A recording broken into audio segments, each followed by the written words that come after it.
sorry. It allows me to go to, we've got some music. I don't hear the music playing. Yeah, there's no music playing right now, Daniel, just so you know. Oh, okay, we are live. Sorry, the music didn't go. Again, we had no music this time, folks, for the lead into our little show, TV Talk. Hello, everybody. Welcome to TV Talk, brought to you by the Ayn Rand Center UK, where we talk about popular and or critically acclaimed television shows from an objectivist perspective. Sometimes when it's appropriate, we compare them to Atlas Shrugged and other works of Ayn Rand. My usual suspects are here. Joining me today, Jack Schumann and Jennifer Bouani.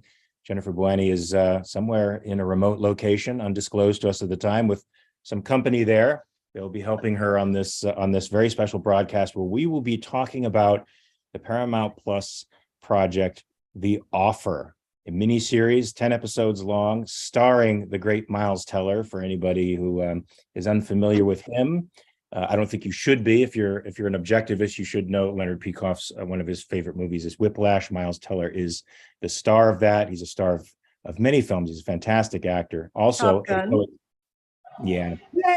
Who cares? I would like him. I would like him more for a couple of his independent films.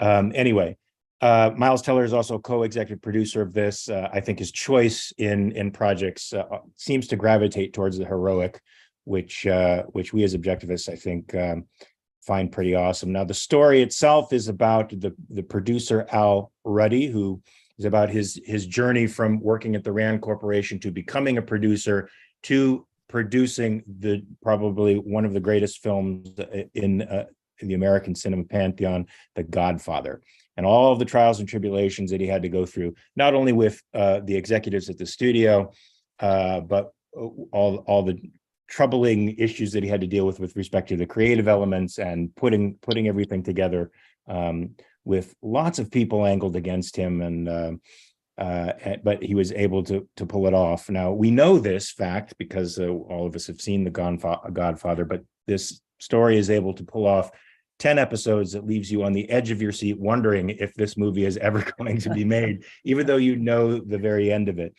I would say that these characters, all of them, as flawed as they may be in the objectivist concept of romantic art, are heroic and amazing characters.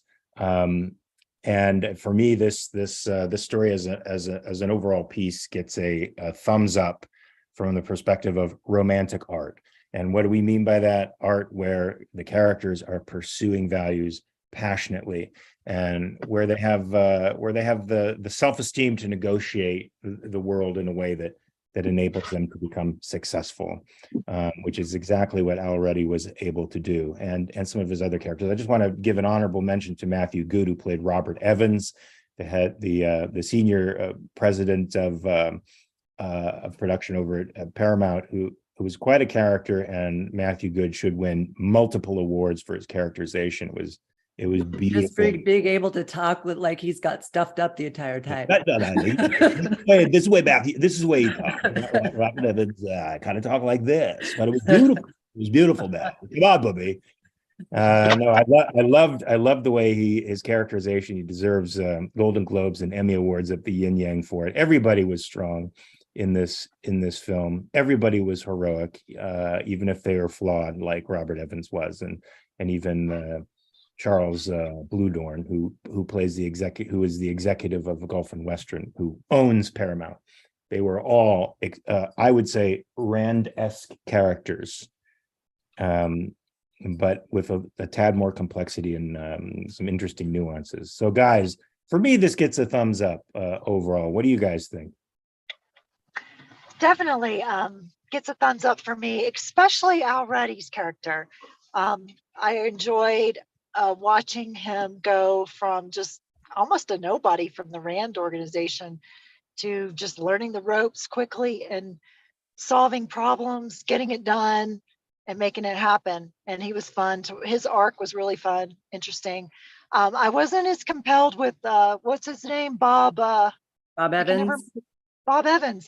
Like, his first episode, his voice was so annoying and weird, but by the second or third, he started to grow on me, and his arc was interesting. So that he was endearing by the end, but he grew on me. But the beginning, I was not in Bob Evans' camp. But also the chick, what's her name? Betty McCart. Yeah, she was Betty McCart. She was a great character, another strong female.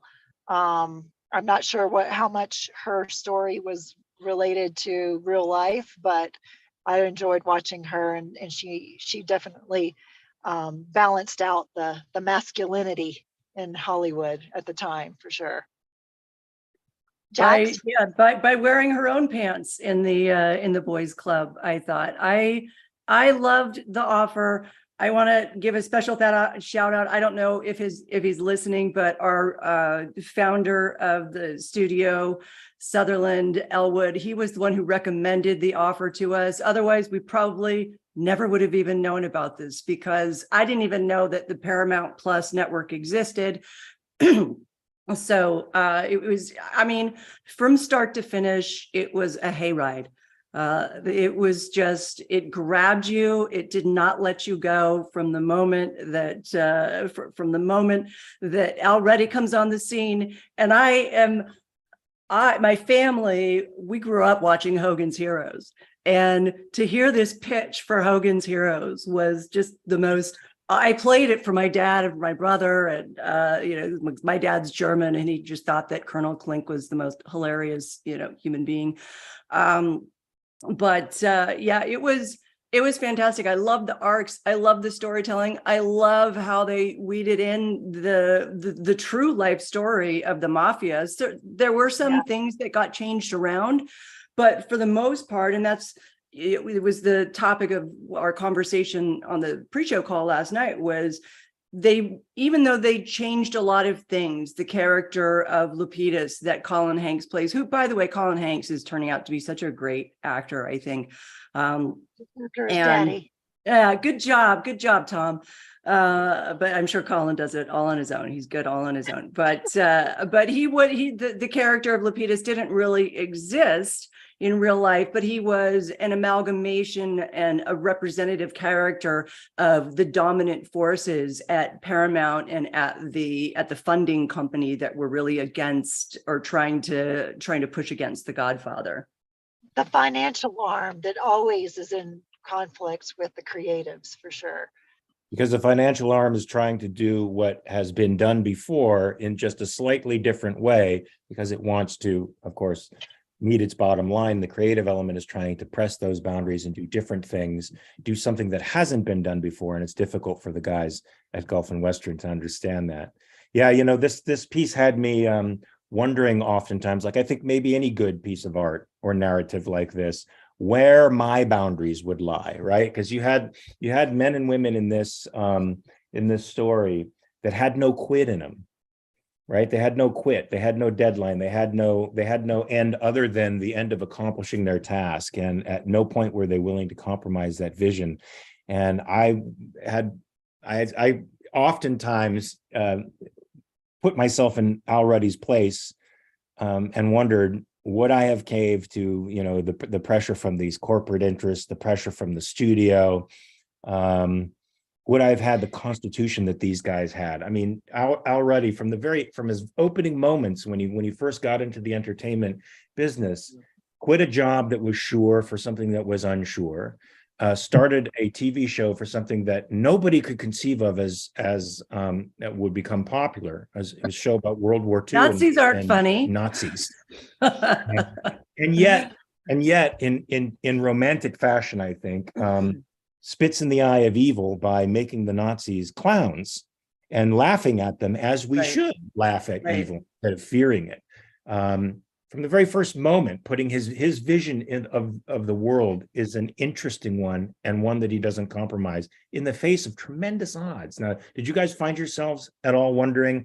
I think I would have caved there. I think I maybe would have given a little ground and thought, my vision isn't completely compromised. For example, Sicily, it was a big thing for them to go to Sicily. The authenticity of the place couldn't be duplicated in Santa Clarita or Burbank. and they wanted the place to speak for itself, to do the acting, to provide the atmosphere, but it wasn't in the budget. Now, would you have given up on something like that? Francis Ford Coppola didn't. Yeah, you know what? I mean, let's just give the example of what our vision for the strike was, and we didn't give up on that, and we still don't. And even if it means losing the project, even if it means, because what I love about Al Ruddy's character is from the moment that you meet him, he's a principled man. And there's this moment where he goes to the theater, they're watching Planet of the Apes with his girlfriend. And at the end, Charlton Heston, why? And he falls on the ground. And Al Ruddy isn't looking at the screen. He's looking at everybody else's reaction. And it dawns on him. He's like, oh my God, this is what it's about. It's about, evoking that emotion, and everybody sharing in this experience at the same time. Is why he chose to get out of TV and into films. But I might have, go ahead, Jennifer. I found that seemed to be a common theme of many characters having to choose between two values they really loved. So already he found his purpose with creating these movies, but he had to choose between the movies and his love. And then you had Bob Evans, same thing, had to choose between Paramount and his marriage. And then you also had, at the very end, Betty, she had to choose between staying. She loved working for Al, but she had to choose between working for him and then going off and being an agent. So that was a common theme, choosing between two values you really love, but that were competing with each other. And the one that you would pick would make you slightly more independent, right? Like Al Ruddy himself at the very end had to choose between sticking with the franchise of The Godfather and greater potential success. Of course, we all know that the sequel is one of the greatest sequels of all time. It was probably even better than the original. He would have done great, won Academy Awards, but he chose to do his own project on his own, which was The Longest Yard, a great movie in its own right. And yeah, Betty did the same thing. She could have stuck with the franchise, stayed safe. Nobody played it safe. Yeah. And there's a part in the very end where Bob Evans is like, I got to tell you, Bobby, if you fail at this, it's going to be all on you. and balls and brains, though. That's what he tells him he's got in the end. Right. Balls but and Al Ruddy brains. says at the very end, he says, that's exactly the way I want it. Now that is balls and brains, man. Balls and brains for days. And in typical romantic art fashion, something to emulate, character aspects of a person to emulate, even if you don't think you'd be that strong in confrontations with those kinds of power dynamics in real life. You have examples in art to follow right now in these guys, accessible guys, because we know that Rourke doesn't exist. We know Al Ruddy did. Yeah. So we have Jennifer frozen on the screen. But it's a great picture of Jennifer frozen on the screen. So she's just going to stay frozen until she becomes unfrozen. Just what you keep. She may have to dial in, or we may have lost her. But I want to say a couple of things about what you just said, Mark, and then about what Jennifer said before about the choices that these characters face. But I feel like it is. Oh, Sutherland is on. Hey, Sutherland. I feel like it is sort of an obligation on my part, a moral obligation to indicate this is the story of The Offer, is a story as told through Al Ruddy's recollection. In doing some research, there were some interviews where Francis Ford Coppola said, well, it's not exactly, my recollection of certain things was a little bit different. So I think anytime you get a person who has a point of view, they're going to have their version of it. And it doesn't necessarily mean it's their version of reality, but people remember the same thing that happened sort of in the same way. So I just want to say that as a disclaimer, because I don't see The Offer as this is the canon truth of exactly how The Godfather was made. I see it told from a man's perspective who I quite respect. And I just want to kind of, leave that there. But the other thing that I wanted to touch on too was there was something that kind of annoyed me, Mark. And it was the choices that both Bob Evans and Al Ruddy were kind of put to that they made in terms of the loves of their lives, the women that they loved. Because if I'm Francoise married to Al Ruddy, and he's doing this like amazing, phenomenal, kick-ass job producing an insane movie that requires all of his intention, why would I leave him? Why would I be like, oh, you're devoting too much time to your work and not enough time to me? And sort of, I can understand it a little bit with Ally McGraw, because I don't think that Ally McGraw and Bob Evans had the same kind of, the same kind of relationship, but she was a movie star, right? She's off with Steve McQueen, and why is she complaining about Bob Evans doing his job? If he was philandering, right? If he was like, what's his name in Mad Men, if he was John Hamm's character, I would understand, and just like going off and sleeping with all these other women, or if that's what Al Ruddy was doing as well, I could understand these women not sticking with them. But I don't know. What do you think? Do you think that they were right, that these women were right to reject the men? I don't think there's necessarily a right and wrong, a universal right and wrong in these cases. There's right for you or wrong for you. And I think those women were strong in their own right to express what it was they needed in a relationship and what they weren't getting from these men. Now, I think it takes a special kind of woman to be married to a man of history or a man in this kind of industry, because you are giving up a great deal of that person's time to other pursuits. I mean, imagine Martha Washington complaining about George Washington's absence all the time. You just don't see it happening. She had a perspective about their relationship and his place as an important man in history that, look, that doesn't grow on trees. It's a very rare phenomenon, Right. And a woman who can understand that a man is going to be giving away 85% of his consciousness to this business that he's in love with, perhaps a little bit more than you, in that this is his life, this is what he needs, his life support. That's a tough thing for somebody to grasp. I don't think a man can grasp it necessarily if the shoe is on the other foot, because people want to be in a relationship. They want to feel like they are the object of that person's move values and the object of the reason why they do what they do.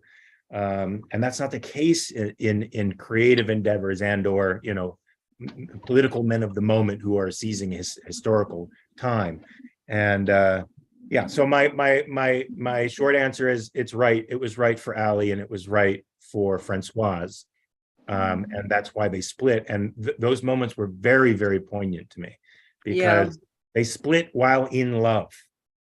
And they didn't blame. They understood the nature of the other person, and that it just wasn't right for them.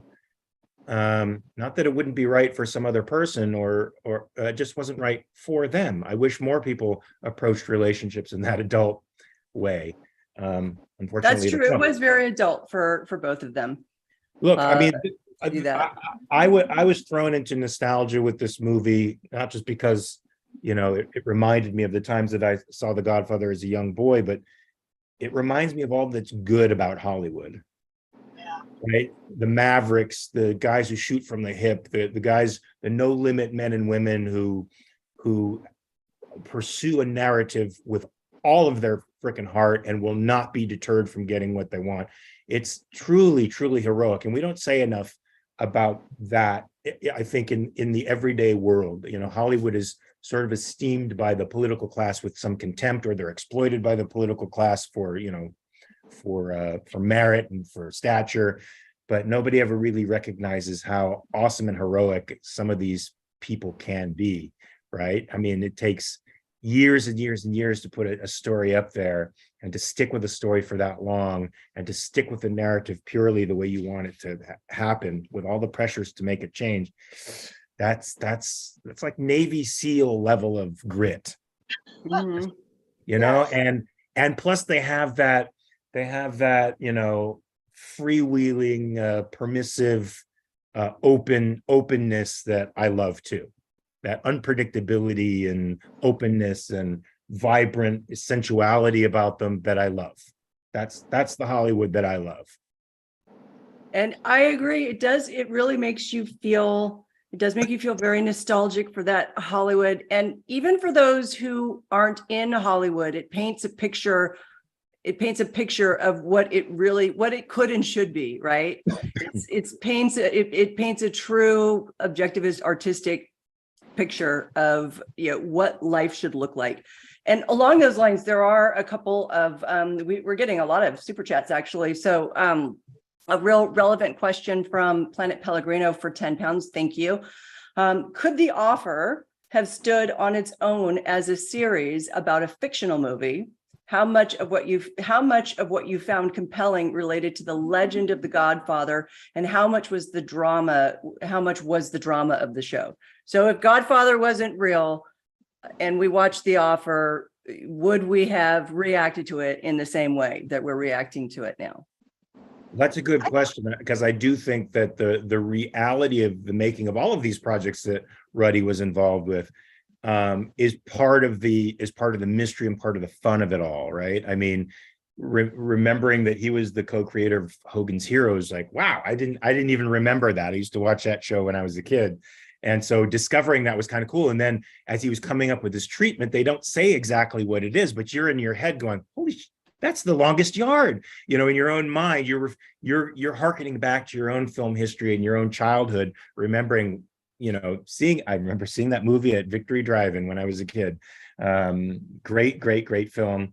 And so, yeah, I do think that recognizing those milestones, those film and TV milestones, what played a part in the sentimental and emotional attachment to the film, because you're passing milestones in your own life, right? And now you become a part of the narrative in a way that's sort of impossible if those events aren't really happening.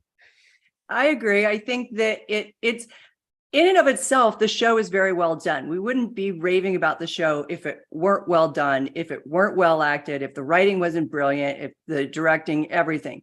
In and of itself, it was a great show. But what makes it even extra is, you know, how the hell are they going to get the horse head? You know, and you know how remembering that scene. And knowing that this really did happen, and I loved the Easter eggs that they threw in to the whole series. The in the first episode where Joe Colombo's character goes to the bathroom and sits on the toilet, pulls out a gun, and you see it's one of the pull chain toilets. And that is reminiscent of Michael Corleone going and getting the gun from the pull chain toilet and coming out and killing everybody. They did all that. That stuff is not on accident, right? And then when they spliced in Joe Gallo's murder with the shooting of Vito Corleone's character and the oranges fall over, there's such great payoffs for fans of The Godfather, but you don't have to have seen it in order to really appreciate it. It's much like, I mean, I look at all the musical biopics that are made. Would Bohemian Rhapsody have been as brilliant as it was if you didn't know Freddie Mercury existed? Would Elvis have been as awesome as it was? I don't know. Yeah, I don't know. They are good films on their own, but part of your commitment to the movie, your emotional commitment, is the person, right? It's the project, it's the people that you've had a relationship with them. If you listen to their music, if you watch the films, you're already in it. Mm-hmm. So I think it does add a flavor, even though I think the movie stands alone very well. I agree. So Allie, for $5, thank you, Allie. I've never seen any of the Godfather movies, but this is an interesting TV talk of value. They put their foot down on this, and that's great. By they put their foot down on this, I'm guessing she means, Allie, maybe explain yourself. Their I'm vision. guessing On their vision. I guess, Oh, on for their that. vision. Okay. Yeah, and Ali, you have to see Godfather 1 and 2. You could leave 3 alone, but you should see Godfather 1 and 2. They're the 2 greatest films. I went back because it's been a while since I've seen Godfather. I went back and saw 1 and 2 in the last couple of weeks, and it made my appreciation for the offer even that much more. And I don't know what is wrong with me. I had completely forgotten in Godfather 2 that Bobby De Niro was young Vito Corleone. Yeah. You've got De Niro and Pacino. Well, the great Bruno Kirby. I mean, great actors. He's passed away now, but he was a fantastic actor. Yeah, it was so good. So then Planet Pellegrino again says for 10 pounds, would you compare this to any other shows? It reminded me of Mad Men at times, particularly with Betty as a strong female character at a time when it was harder for women to be taken seriously. What do you think about that, Mark? I mean, yeah, Mad Men, I think, really highlighted the neurosis of the madmen themselves, right? This would, there wasn't neurosis there. I mean, there was a mental breakdown at one point because Bob Evans loved Ally McGraw and she left him for Steve McQueen, who wouldn't want to go on a binge and forget that the love of his life had an affair and walked out on him. That's a very tough thing to emotionally deal with. But it wasn't a part of their moral fiber. Their moral fiber was about the work. It was about the passion of movie making and telling stories. And I can't say that that was Don Draper's thing. It was something that he was incidentally good at, right? He was just hyper talented at it. But, a lot of his time was wasted, doing dumb things, just doing awful things to himself and to other people. And I think the different, what to me, what was different about Betty's character in The Offer as compared to Peggy's character, so she's probably the strongest female that we identify with from Mad Men, is that Betty has struggled. It's very obvious that she's struggled, but she comes into this as a fairly fully baked character, meaning her arc isn't a tremendous arc, but that's fine. That's what I love about Betty is that she is kind of a true blue character from start to end. And she doesn't, Peggy goes through a lot in learning her own value and self-worth and going from sort of insecure to, this badass confident woman at the end that comes in smoking a cigarette, carrying porn in her arm, right? And Betty comes on the set that way. She's the one who's leading Al and saying, look, you need to understand how this business works. And I love that. It's interesting because we talk about as writers and artists as in terms of, what kind of an arc do they have? What's their darkest moment? And, how are we going to take them from zero up to here and then down here and then up here again? But it doesn't always have to be that way to really enjoy these people as characters and look up to them and admire them as heroes. Yeah, I mean, I'm reminded of Rourke, who comes into the story fully baked himself, right? And he goes through multiple ups and downs, and it starts off with him at the nadir of his life, and what is he doing? Laughing. He's laughing about it, which I think is beautiful and unconventional. But in this case, you're right. We have essentially fully baked characters who have to deal with the outside world in a way. There's no internal conflicts in these guys, as there is with Don Draper, and as there are with some of the other men in Mad Men who are just fractured, psyches. That's why I think these characters are even closer to Rand type of heroes, because they don't have the psychological dynamics that lots of folks like to focus on now and make the central theme of stories. They're battling the outside world, not themselves. And it's not a coincidence that this TV show as told through the perspective of Al Ruddy. It's not a coincidence that Al Ruddy himself was a great fan of Ayn Rand, and in fact knew her, and at one point had obtained an option or the rights to make Atlas Shrugged. It is a very, very interesting story of, yet again, how he couldn't compromise his artistic vision, even for this woman, this brilliant woman that he highly respected. And he actually, so I don't know if people on the chat or people listening know the inside baseball on this. I'm going to try and pull up the deal. But if anybody, you guys can Google Al Ruddy and Ayn Rand in Atlas Shrugged. He knew Ayn Rand, and he had attempted to negotiate the rights to produce Atlas Shrugged. It was one of his greatest loves. And but Ayn Rand was very adamant on maintaining creative control.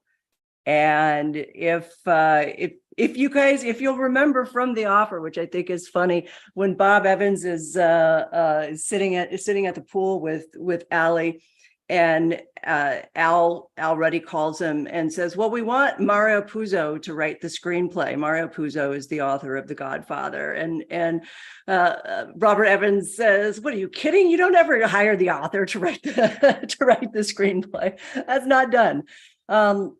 But in this case, Al Ruddy says, I want to quote this. He said, I said, look, Ayn, the language of film is different. Noting that he noted that the novel's hero, John Galt, says goodbye to America for 60 pages. in John Galt's speech, Ruddy said, in a book, it can be charming, but in film, you look foolish. And that's just such a great, like, you know, if Ruddy's razor, whatever, but it was, and then he said, with Rand continued to insist on full creative control, the deal-making process reached a dead end. And Ruddy says he told Rand he would wait for her to drop dead and make the film as he saw fit. And then Rand retorted, then I'll put it in my will. The person who can't get the film rights is you. You know, an immovable object meets an unstoppable force. That's what it must have been like with those two in the room. Well, I hope he didn't lose too much respect for her in that engagement. I hope he came out of there not hating Rand. You know, she doesn't, look, I know she worked for Cecil B. DeMille. I know she worked on sets in wardrobe and as an extra actor, and she worked on scripts, but she didn't know movies. I'm sorry, she didn't know movies. And Al Ruddy did. And she would have been wiser to listen to him, even though I understand it's her baby. She can have it, you know, delivered any way she wants. Ruddy would have made it better, just like you guys made The Strike better. And we're gonna find Shapiro's organization are gonna run into some massive brick walls. Well, it'll be interesting to see that. But, you know, I want to interject here too, that this interaction between Rand and Ruddy, this doesn't, for me personally, this does nothing to tarnish my appreciation and love and admiration for Ayn Rand. She's a human being. And in the same way, I mean, human beings, you know, are not, I hate to say not infallible, because that's sort of got a like religious byproduct to it. But human beings can not know every single thing, and they can still be brilliant in what they do. And this is, you know, what I like about my choosing to still admire Ayn Rand and her philosophy, in knowing, you know what, she did not know how to do this. She really didn't. She did not know how to take and adapt her own work of art and to an audience that was actually viewing it rather than sitting at home, you know, reading it for hours at a time. It's a completely different process. She didn't know how to do it, but that doesn't make her any less brilliant and any less of a genius in what she provided to us in philosophy and objectivism. So Agreed. Do we have any more super chats, or should we move on to announcements or any unresolved thoughts with respect to this this show that I didn't deal with or express? let's see. I can get from you guys was not. I'm just looking. We don't have any more super chats. There's some interesting things going on in the chat that I need to kind of catch up on. Chandler says, I've watched Elvis 3 times and I didn't know anything about it before the first view. It's just an amazing movie. I agree, Elvis. If you guys haven't seen Elvis, you should. Who said that? Chandler. Okay. Chandler says that. Sutherland had a few comments, so I want to read some of those. He's kind of tagging on to just the points that some of the points that you were making, Mark. All really good points. I agree. I know that I can't remember what it was about, but whatever you're saying, he agreed with. But you can also say it's too bad that the time they could get from these guys was not enough. Definitely worth fighting for, no doubt about it. Worth fighting for your artistic vision. If you don't have your artistic vision, then what do you have? And this is what I think Ruddy epitomized in The Offer is, what's the point? What's the point if you're going to compromise on the vision? And Coppola was like that with Sicily. Like, what's the point? Like, this is where you see Michael, completely change. It was so critical to have that change happen and to film that in Sicily. The movie would not have been anything without that. And nobody else could see that. Coppola saw that, Ruddy saw that, and fought for it. Despite danger to his own life and multiple obstacles trying to get in the way. So yeah, it's a great it's a great show about not compromising your vision, and a great work of art comes as a result. And then also knowing when to walk away from it so that you can pursue your own vision. Yeah, folks. So if you have 10 hours to spend on a show that will teach you about integrity, check it out. It'll be worth it. It's 10 hours well spent, and you'll be entertained as well. Everybody does a fantastic job. I forgot to mention Giovanni Ribisi's very interesting Joe Colombo. I've never heard Joe Colombo talk, but he has this kind of thing going, which He kind of had like almost an Al Pacino tone to him, a little bit of a Michael Corleone tone. It was good. Joe Colombo was notoriously brutal, and he made him a lovable guy. So kudos to him. But and he was also, I was also realizing that Joe Colombo was kind of the alternate for Vito Corleone, because Colombo in the end didn't want, like in Godfather, Vito Corleone he just doesn't want all this war and all this fighting, right? He knows he's mafia, but he wants to focus on family values, let's say. In a weird mafia way.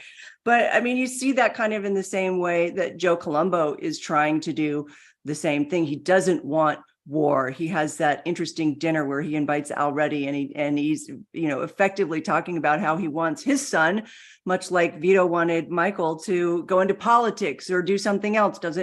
Some people are made for this business. Some people, they shouldn't be in it. And I thought that was great. And that's sort of also the beauty of what this show does as a whole, in terms of really, showing you what Hollywood, like Sutherland was saying, like showing you what Hollywood can and should be. Like it could be that, right? It could be that beautiful and that visionary and artistic.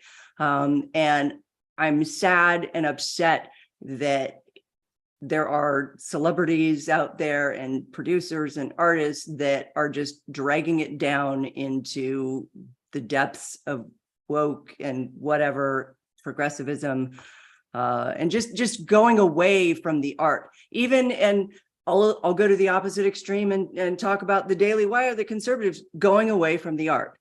They're both going in opposite directions from the art and from the story. So, but. Right. Yep, they're not interested in telling stories anymore. They're interested in spreading an agenda and winning and scoring points against the opposite tribe. And they're embedding that now in their narratives, and it's making their narratives really boring. And and conservatives mostly don't make good films anyway. Sorry, guys, you're too locked up in the making a lesson, an object lesson of everything, instead of just telling a freaking story, man, and letting whatever thematic elements make a deeper overall point in somebody's life just happen from the story. Just do that, man. And leave Atlas Shrugged alone and leave it to us, all right? It'll happen. Anyway, folks, I mean, I've pretty much said everything I want to say about the movie or the miniseries. It's great. I recommend it. It'll win tons of awards. I forgot my prop.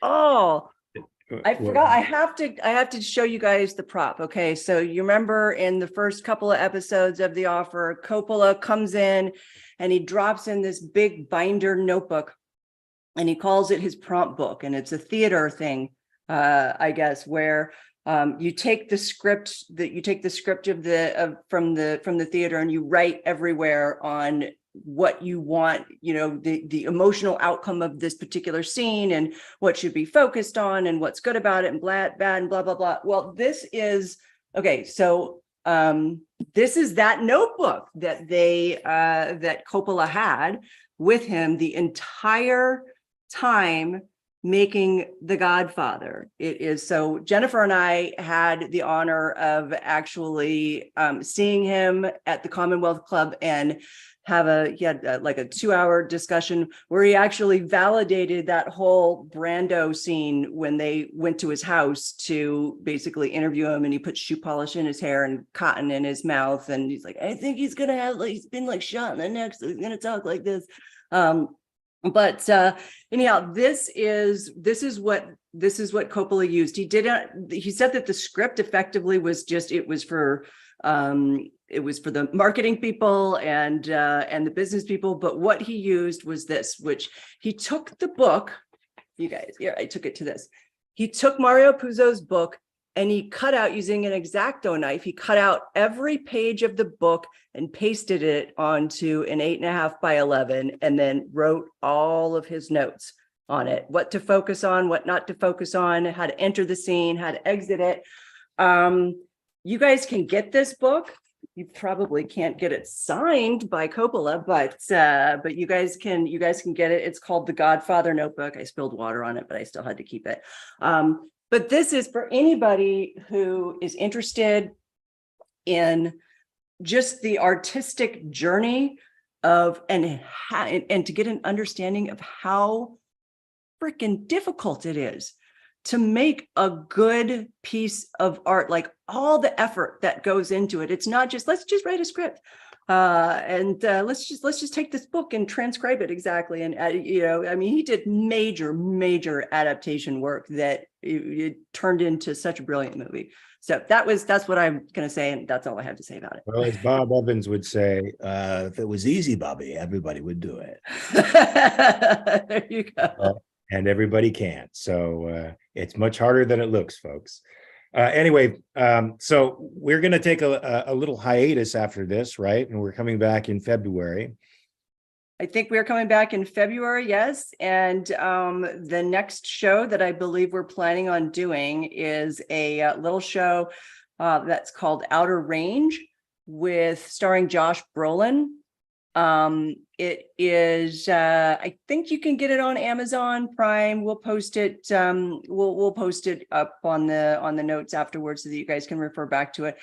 But it is it's about 10 episodes. It's about the same commitment as The Offer. Really interesting show that's sort of a cross between cowboys and time travel.